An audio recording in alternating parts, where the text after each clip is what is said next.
떠나라 그리고 가라 라는 말씀의 제목을 함께 나누기 원합니다. 네, 오늘 본문은 지난주와 같은 본문인데요. 이 같은 본문을 가지고 우리가 다시 한번 말씀을 나누기 원합니다. 지난주에는 복이 될지라 라는 제목으로 성경이 말하는 복에 대해서 말씀드렸고, 또 하나님께서 아브라함에게 약속하신 축복의 의미가 무엇인지에 대해서 살펴보았습니다. 그것은 나 혼자만 축복을 누리는 삶이 아니라 온 백성에게 복을 흘려보내는 것이고, 또 그 약속의 말씀은 예수 그리스도를 통해서 완성되었다고 말씀드렸습니다. 즉 온 인류를 구원의 은혜를 통해서 거룩한 하나님 나라 백성이 되게 하실 분은 오직 예수 그리스도밖에 없는 것입니다. 바로 아브라함의 혈통에서 나신 예수 그리스도를 통해서 이제 생명과 구원의 축복이 온 인류에 흘러가게 되었고, 예수 그리스도를 믿는 자들은 누구나 하나님의 자녀요 거룩한 하나님의 백성이 되게 된 것입니다. 그리고 아브라함은 오고 가는 모든 믿는 자들의 조상으로서 구원받은 자들에게 그 이름이 널리 전해지게 되었습니다. 따라서 이스라엘 백성들 뿐만 아니라 오늘날 예수 그리스도를 믿는 성도들에게 이르기까지 반드시 기억해야 할 이름 중에 하나가 바로 이 아브라함인 것입니다.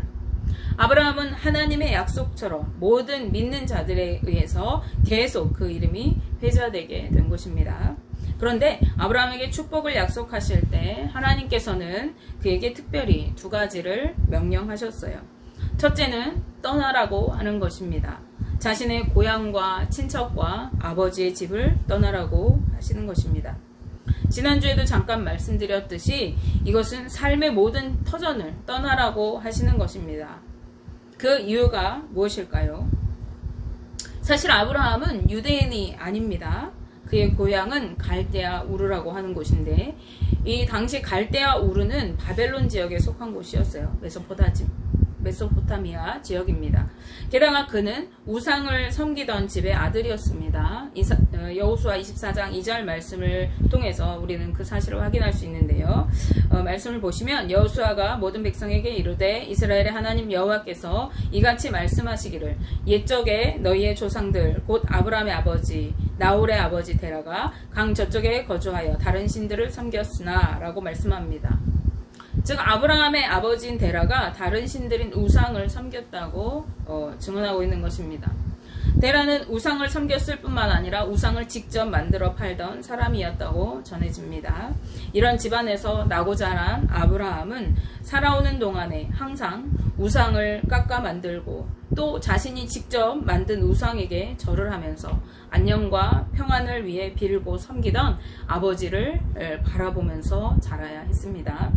그러면서 인생의 문제를 아무것도 해결해 주지 못하는 아버지 손으로 깎아 만든 저 우상이 아니라 진정한 신을 만나고 싶은 영적인 목마름과 답답한 마음이 항상 그에게 있었을 것입니다. 그런 아브라함에게 하나님은 직접 찾아오셨습니다.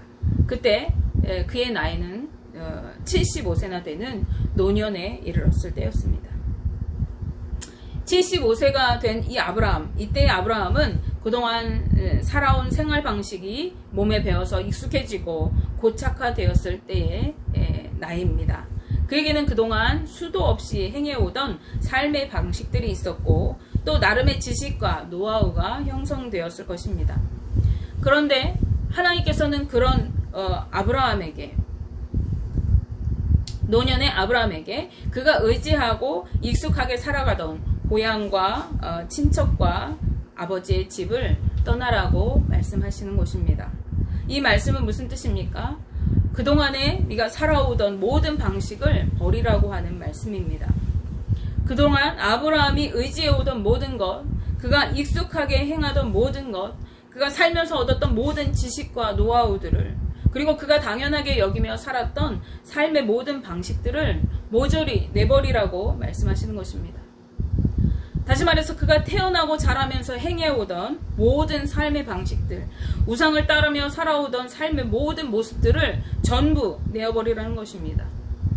이것은 마치 삶을 포기하라는 것과 같은 엄청난 명령이자 자신의 인생을 송두리째 부인하라고 하시는 말씀인 것입니다. 아브라함이 하나님의 축복을 누리는 삶을 살아가기 위해서는 먼저 우상을 섬기면서 살아가던, 세상의 방식에 절어서 살아가던 그러한 모습을 버려야만 했기 때문입니다. 그러한 모습으로는 하나님의 축복을 누리면서 사는 거룩한 백성으로 살아갈 수가 없기 때문입니다. 두 번째, 아브라함에게 하나님께서 하신 명령은 가라고 하시는 명령입니다. 그곳이 어디든 하나님께서 보여주실 땅으로 가라는 것입니다.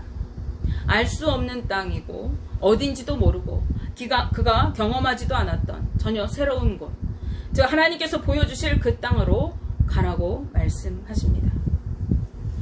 이 말씀은 이제 이전과는 전혀 새로운 곳에서 익숙하지 않은 전혀 새로운 방식으로 살아갈 것을 제안하고 계시는 말씀인 것입니다. 하나님께서 제안하시는 이 새로운 방식은 무엇입니까? 바로 하나님께서 보여주시는 땅으로 가고, 하나님께서 행하라고 하시는 일만 행하고, 하나님께서 하지 말라고 하시는 것은 그것이 어떠한 일이든지, 그것이 어떻게 보여지는 일이다 할지라도 행하지 않는 삶인 것입니다. 다시 말해서 하나님의 통치를 받는 삶, 하나님의 법을 따라 살아가는 삶인 것입니다.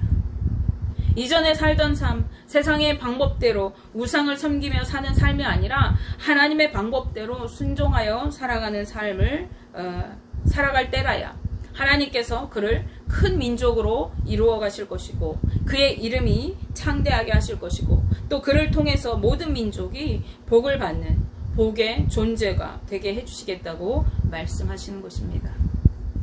75세의 노인으로서 이제 앞으로의 노년을 이제 죽기까지 어떻게 걱정 근심 없이 살아야 하는가를 고민해야 하는 아브라함에게 이런 명령과 약속은 쉽게 따르기 어려운 것입니다.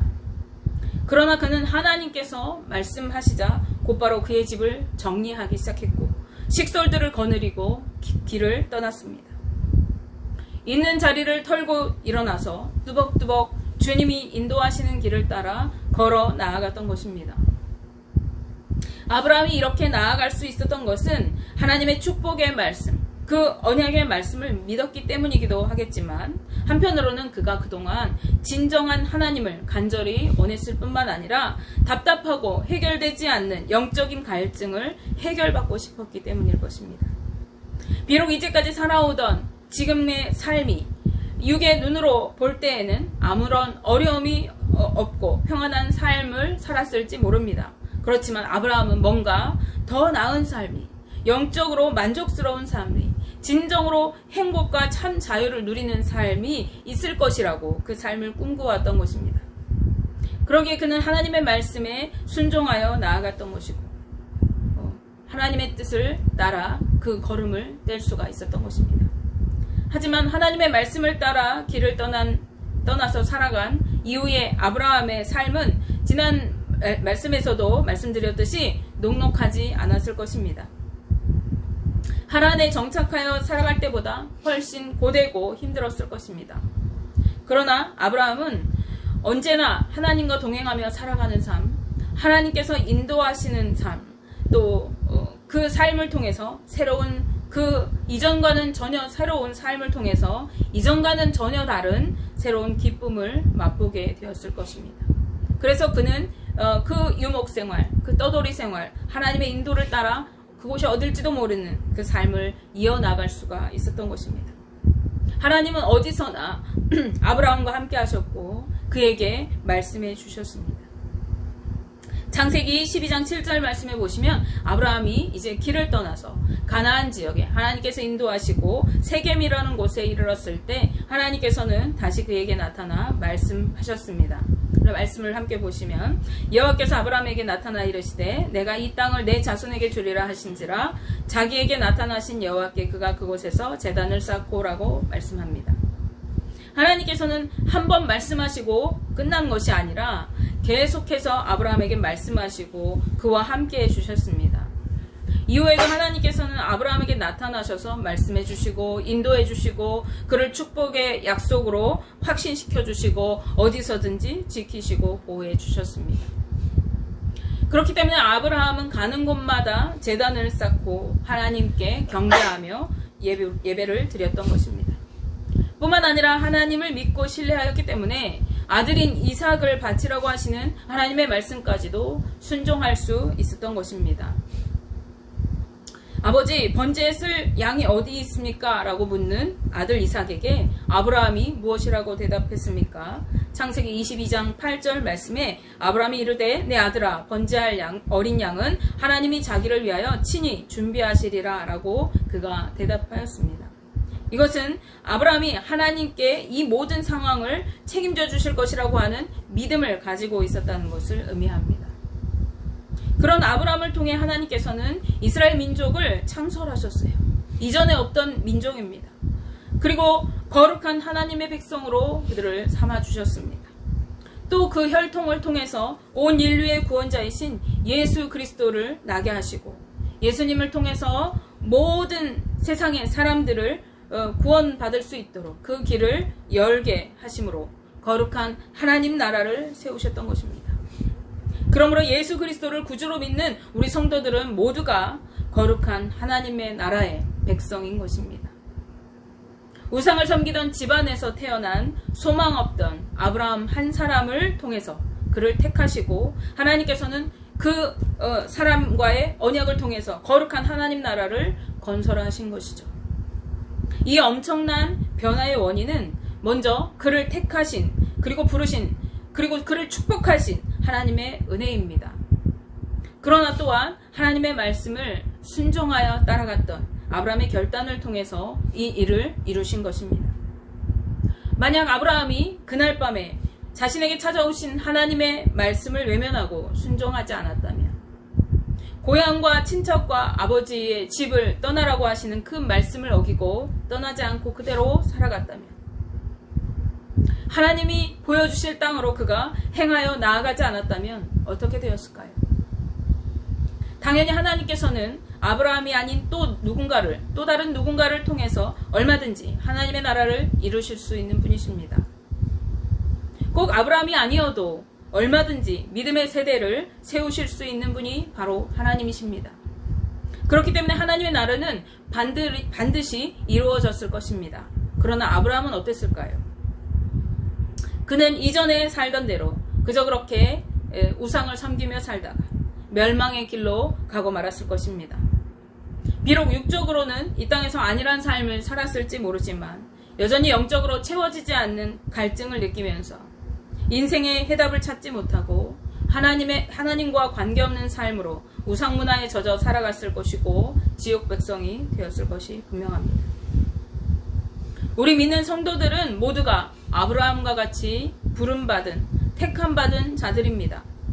우리가 예수 그리스도를 구주로 고백하고 구원받은 하나님의 백성이 된 것은 내 의지로 내가 이제부터 믿어야지 라고 결단해서 된 것이 아니라 전적으로 하나님께서 우리를 먼저 택하시고 불러주셨기 때문에 그렇습니다. 주님께서 우리의 마음 가운데 찾아오시기 때문에 우리가 믿음으로 하나님께 나아가고 예수 그리스도를 구주로 고백할 수 있었던 것입니다. 그렇게 우리를 택하시고 부르신 하나님께서는 아브라함에게 말씀하신 것과 같이 우리에게도 이렇게 말씀하십니다. 내가 이제껏 살아오던 삶에서 떠나라. 그리고 내가 내게 가르쳐주는 길로 나아가라. 너는 이전과 다른 삶을 살아가라. 그러면 내가 너를 복이 되게 할 것이다. 이것은 쉬운 일이 아닙니다. 연약한 인간의 생각으로 생각해 볼 때에 이것은 두렵고 망설여지는 삶입니다. 노년의 나이가 아니더라도 우리가 삶의 모든 영역을 전부 내려놓고 새로운 삶을 살아간다는 것이 쉽지 않습니다. 왜냐하면 우리에게는요, 아브라함과 같이 내가 안전하다고 믿고 살아오던 세상의 방식들이 있고 또 경험에 의해서 어떻게 사는 것이 세상에서 거치지 않고 평안하게 교류하면서 사는 것인지를 너무나도 잘 알고 있기 때문에 그렇습니다. 그런데 그 모든 것을 버리고 하나님의 뜻을 따라 말씀대로 순종하여 살아가라고 하시는 것입니다. 예수님께서 본을 보이셨던 겸손하고 섬기는 삶을 따라서 살아가라고 하시는 것입니다. 손해보고 양보하고 용서하고 이해하면서 살아가라고 하시는 것이죠. 예수님께서는 마태복음 16장 24절 말씀에서 누구든지 나를 따라오려거든 자기를 부인하고 자기 십자가를 지고 나를 따를 것이니라고 말씀하셨습니다. 자기를 부인한다는 것은 내 모든 가치관과 모든 나의 지식과 내가 몸에 배어있는 익숙한 것들을 버리라는 말씀입니다. 내 성격과 고집대로 살아오던 것들을 모두 버리고 그리고 자기 십자가를 지고 살라고 하시는 것입니다. 즉 우리가 말씀대로 순종하여 살아가면서 세상에서 겪게 되는 모든 어려움과 고난과 비난과 멸시와 조롱과 또한 불합리함을 견디면서 심지어 죽음을 각오하고서라도 따라오라고 하시는 것입니다. 제자들에게 예수님의 이 명령은, 이 말씀은 생명을 건 그러한 처절한 삶이었던 것이죠. 그리고 그렇게 살아갈 때에야 진정한 생명을 얻고 복이 되는 길이라고 말씀하십니다. 그런데 이 길은 인간적인 생각으로 도저히 두려워서 갈 수가 없습니다. 아브라함과 같이 오직 하나님만 의지해야 갈 수가 있는 길입니다. 그런데 아브라함 시대에는 하나님께서 직접 그에게 말씀해 주시고 그에게 나타나시고 계시해 주셨지만 오늘날에는 아주 특별한 경우가 아니라면 하나님께서 직접 우리에게 나타나시고 말씀해 주시고 계시해 주시지 않습니다. 그렇다면 우리는 어떻게 하나님의 뜻을 따라 살아갈 수 있습니까? 새로운 하나님의 방법대로 살아갈 수가 있습니까? 바로 우리가 성령 하나님을 의지하면 그 길을 갈 수가 있습니다. 예수님께서는 우리에게 성령님을 보내주셔서 우리를 인도해 주시고 우리에게 하나님의 거룩한 말씀을 깨닫게 하시고 알게 하셔서 우리가 주님의 뜻을 따라 말씀대로 살아가게 하시겠다고 약속해 주셨습니다. 즉 성령님을 의지하여 살아갈 때 우리의 옛 모습대로 살지 않고 하나님의 뜻을 따라서 말씀으로 순종하여 살아가게 되는 것입니다. 하나님께서는 에스겔서 36장 26절에서 28절 말씀에서 에스겔 선지자를 통해서 이렇게 말씀하셨습니다. 또 새 영을 너희 속에 두고 새 마음을 너희에게 주되 너희 육신에서 굳은 마음을 제거하고 부드러운 마음을 줄 것이며 또 내 영을 너희 속에 두어 너희로 내 율례를 행하게 하리니 너희가 내 규례를 지켜 행할지라 내가 너희 조상들에게 준 땅에서 너희가 거주하면서 내 백성이 되고 나는 너희 하나님이 되리라. 아멘. 하나님의 영, 즉 성령을 우리 속에 두시고 우리에게 새 마음을 부어주셔서 우리가 하나님의 말씀대로 살아가게 하시고 하나님의 축복의 땅에서 하나님의 백성으로 살게 하시겠다고 말씀하십니다. 즉 우리 안에 거하시는 성령이 우리로 하나님의 거룩한 백성으로 살아갈 수 있도록 해주신다는 말씀입니다. 그러므로 우리 믿는 성도들은 날마다 성령의 도우심을 구하고 그 성령님을 의지하여서 살아갈 때 이전에 살던 모습, 나의 삶의 세상을 의지하는 방법들, 그것들을 모두 내어버리고 오직 하나님의 뜻을 따라 살아가면서 이 땅에 복된 존재로 살아갈 수 있게 되는 것입니다. 이러한 삶을 살아갈 때 우리는 아브라함이 그랬던 것처럼 전혀 다른 삶을 경험하고 맛보며 살아가게 될 것입니다. 날마다 하나님의 임재를 누리고 하나님의 통치하심과 지켜 보호하시는 은혜를 누리면서 주 안에서 기뻐하고 즐거워하는 삶으로 주님 안에서 참된 자유와 행복을 누리는 삶으로 그러한 축복의 삶을 살아가게 될 뿐만 아니라 우리가 가는 곳마다 그 은혜와 축복을 흘려보내는 복이 되는 복된 존재의 삶을 살아가게 되는 것입니다. 바울은 이러한 삶을 이제 내가 그리스도와 함께 십자가에 못 박혔나니 이제 내가 살아가는 것은 내가 사는 것이 아니요 내 안에 예수 그리스도께서 사신 삶이라고 고백하고 있습니다. 그것이 오늘 아브라함이 말씀 따라 살아갔던 삶이고 오늘 믿는 성도들이 살아가야 할 삶인 것입니다. 원하기는 저와 우리 성도님들이 모두 이러한 삶을 사셔서 이전에 살아가던 내 고집과 방법과 내 어떤 지식으로 살았던 그 모든 것 내려놓고 하나님의 말씀에 순종하여 살아가면서 하나님의 복된 백성으로 또 복의 존재로 세상에 하나님의 축복을 흘려보내는 그러한 삶을 살아가게 되시기를 주님의 이름으로 축복하며 기도합니다.